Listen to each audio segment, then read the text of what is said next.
नमस्कार दोस्तों, कैसे हैं आप सब। आप सभी का स्वागत है आपके अपने YouTube चैनल पर। और आज की कहानी शुरू करने से पहले जो भी चैनल पर पहली बार आए हैं या जिसने भी अभी तक चैनल को सब्सक्राइब नहीं किया है तो जल्दी से जाकर चैनल को सब्सक्राइब करें और घंटी का बटन दबाकर ऑल का आइकन जरूर प्रेस कर लें ताकि हमारी कहानियों की नोटिफिकेशन आप तक पहले पहुँचती रहे और आप हमारी कहानियों का आनंद उठाते रहें। तो चलिए शुरू करते हैं आज की एक और बेहतरीन कहानी। क्या हमारी नेहा एडजस्ट कर पाएगी इतने बड़े घर परिवार में? सविता जी ने अपनी बहन कमलेश से कहा तो वह प्रत्युत्तर में बोली, क्यों नहीं एडजस्ट कर पाएगी? क्या प्रिया को नहीं देखा तुमने? कितनी बड़ी ससुराल है उसकी और फिर भी कितने अच्छे से रच बस गई। बहुत किस्मत वाली है प्रिया बेटी जो उसे इतना अच्छा परिवार मिला है। देखना हमारी नेहा भी सब अच्छे से एडजस्ट कर लेगी। तुम्हें तो खुश होना चाहिए कि तुम्हारी बेटी के लिए आगे से रिश्ता स्वयं चल कर आया है, वह भी इतने बड़े घर से। वैसे कोई जल्दी नहीं है, तुम आराम से सोच कर बता देना और नेहा से भी बात कर लेना। उसे सही लगे तो 1-2 दिन में जवाब दे देना। यह कहते हुए कमलेश ने फ़ोन काट दिया और पीछे छूट गया सविता के दिल में अंतर्द्वंद। उनकी 2 बेटियां हैं, बड़ी बेटी प्रिया और छोटी नेहा। उनके पति सरकारी विभाग में क्लर्क थे। अपनी आमदनी के अनुसार उन्होंने अपनी दोनों बेटियों को शिक्षित किया। बड़ी बेटी अपनी पढ़ाई पूरी करके एक मल्टीनेशनल कंपनी में जॉब पर लग गई। वही उसकी मुलाकात अपने साथ काम करने वाले विशाल से हुई। दोस्ती से शुरू हुआ रिश्ता प्यार में बदल गया और दोनों ने शादी कर ली। विशाल भी एक अच्छे खाते पीते घर का इकलौता लड़का था। घर में माँ बाप और एक बड़ी बहन जिसकी शादी हो चुकी थी। विशाल के मम्मी पापा आधुनिक विचारों के थे। उन्होंने बेटे के फैसले को स्वीकार किया और आगे बढ़कर स्वयं प्रिया के लिए रिश्ता लेकर आए और शादी तय हो गई। प्रिया के मम्मी पापा खुशी के साथ साथ संशय में थे कि इतने बड़े घर से रिश्ता करना सही है क्या? क्या उनकी बेटी वहाँ एडजस्ट कर पाएगी? और सबसे बड़ी बात यह है कि वह उनकी मांगों को पूरा कर पाएंगे। लेकिन विशाल के माँ बाप ने उनके मन में सभी सवालों का बोझ हल्का करते हुए कहा, भाई साहब, हमें आपकी बेटी के अलावा कुछ नहीं चाहिए। आप हमारी तरफ से बेफिक्र रहे। प्रिया की मम्मी ने कहा, हम बहुत किस्मत वाले हैं जी, जब बेटे वाले खुद अपनी जुबान से यह कह रहे हैं कि हमें आपकी बेटी के सिवा कुछ नहीं चाहिए तो इससे बड़ी बात और क्या हो सकती है। बड़े बुजुर्गों के विचार विमर्श हुआ और हैसियत अनुसार शादी बड़ी धूमधाम से हुई। आज सविता जी की बड़ी बेटी की शादी को 5 वर्ष हो चुके हैं। वह अपनी ससुराल में बहुत खुश है। उसकी ससुराल में पति विशाल, सास ससुर, ननद सब उसे सिर माथे पर रखते हैं।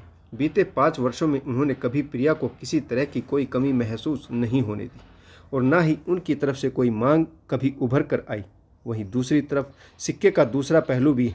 माना कि ससुराल में प्रिया के ससुराल वालों की कोई मांग ना थी। उन्होंने मुंह खोलकर कभी कुछ नहीं मांगा और वह दिल से प्रिया के माँ बाप को सम्मान भी देते थे। लेकिन रिश्तेदारों के सामने इनकी हैसियत में ज़मीन आसमान का अंतर था।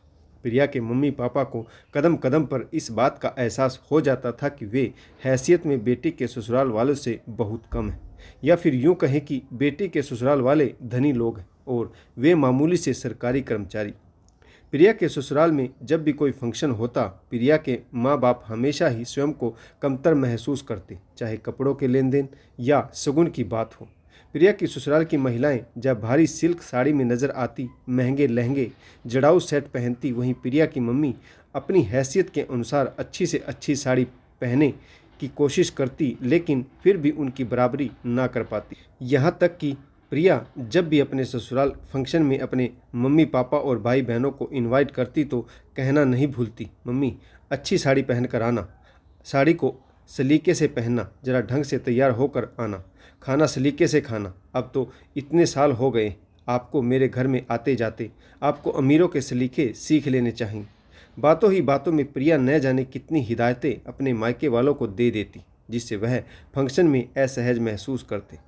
फंक्शन एंजॉय करना तो दूर, वह नपे तुले शब्दों में बोलते, हंसना होता तो भी जरा सा मुंह खोलते, थोड़ा बहुत खा पी लेते। जब प्रिया को बेटा हुआ तो उसकी मम्मी ने अपनी नाती की सोने की चैन और प्रिया के लिए झुमके दिए, साथ ही सास के लिए पसंद की हैवी सिल्क साड़ी दी। लेकिन प्रिया के ससुराल के रिश्तेदारों ने उनकी बेटी और नाती को भारी तोहफे और सोने की चैन, झुमके, कंगन, जड़ाऊ, हार शगुन में देकर लगभग उपहारों से लाद ही दिया।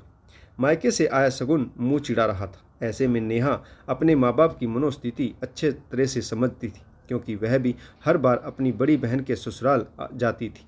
और वह भी इन परिस्थितियों से गुजरती थी। लड़की के माँ बाप को तो बेटी की ससुराल में वैसे भी झुककर ही रहना होता है, लेकिन यहाँ तो परिस्थितियाँ ही अलग थी।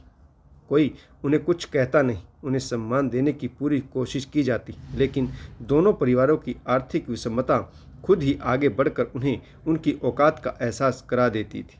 सविता जी व उनके पति को अब इस बात का एहसास हो गया कि बड़े बुजुर्गों ने यह कहावत यूं ही नहीं बनाई कि रिश्ता हमेशा बराबरी वालों में ही शोभा देता है, ना कम ना ज़्यादा।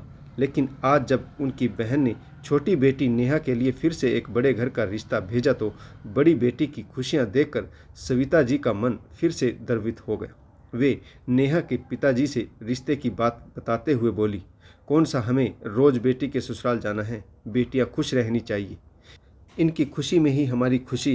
प्रिया की ससुराल वाले उसका कितना ध्यान रखते हैं, बिल्कुल रानी की तरह रहती है हमारी बेटी। हमारे यहाँ की शादियों में प्रिया अलग ही दिखती है, उसकी शान और शौकत निराली। हमें नेहा के लिए भी ऊंचे घर में रिश्ता तय करने में संकोच नहीं करना चाहिए। जहाँ प्रिया के लिए इतना कर रहे हैं तो नेहा के लिए भी एडजस्ट कर लेंगे। नेहा ने जब यह बात सुनी तो वह बोली, मम्मी पापा मैं बड़े घर में शादी बिल्कुल नहीं करूँगी। पापा बोले, लेकिन बेटी हर माता पिता का सपना होता है कि उसकी बेटी ससुराल में खुश रहे। नेहा चिढ़ते हुए बोली, तो क्या बेटी का फ़र्ज़ नहीं बनता कि वह यह देखे कि उसके मम्मी पापा खुश है या नहीं। मम्मी मैं यह नहीं कहती कि प्रिया दीदी स्वार्थी, क्योंकि दीदी को तो पता ही नहीं कि आप किन परेशानियों से गुजर रहे हैं, लेकिन मैंने इन 5 वर्षों में आपकी पीड़ा को महसूस किया है। कैसे आप झूठी मुस्कान चेहरे पर बिखेरे दिल के दर्द को अंदर दबा कर रखते हैं। प्रिया दीदी के ससुराल के रिश्तेदारों के बीच कभी सहज महसूस नहीं करते। बेटी को ससुराल में खुश रहना चाहिए, लेकिन अपनी खुशियाँ कोई मायने नहीं रखती। नहीं मम्मी, प्रिया दीदी ने एडजस्ट कर लिया वहाँ पर, लेकिन मैं नहीं कर पाऊँगी। जहाँ मेरे मम्मी पापा एडजस्ट ना हो पाए, मुझे ऐसी जगह शादी नहीं करनी। मेरे लिए रिश्ता बराबरी के परिवार में ही ढूंढना। मुझे ऐसी शान और शौकत की ज़िंदगी नहीं चाहिए। नेहा की बात सुनकर सविता जी और उनके पति के चेहरे पर मुस्कान आ गई। दिल पर रखा बोझ कम हो गया। वैसे भी 5 वर्षों में एडजस्ट करते करते वह बहुत तंग आ चुके थे। इससे ज़्यादा एडजस्ट करने की गुंजाइश भी नहीं बची थी। हमेशा ही बड़ी बेटी प्रिया के घर हैसियत से ज़्यादा महंगे उपहार लेकर जाते, लेकिन उनकी वहाँ पर कोई अहमियत नहीं होती। कितनी भी कोशिश करें, उनके उपहार हमेशा फीके ही लगते थे। तो दोस्तों, आपको इस कहानी से क्या शिक्षा मिलती है, अपने कमेंट्स बॉक्स में ज़रूर दें। तो आशा करता हूँ आपको कहानी भी अवश्य पसंद आई होगी। तो कहानी पढ़ने के लिए आप सभी का बहुत बहुत धन्यवाद। जय हिंद, वंदे मातरम, भारत माता की जय। जय जवान और जय किसान।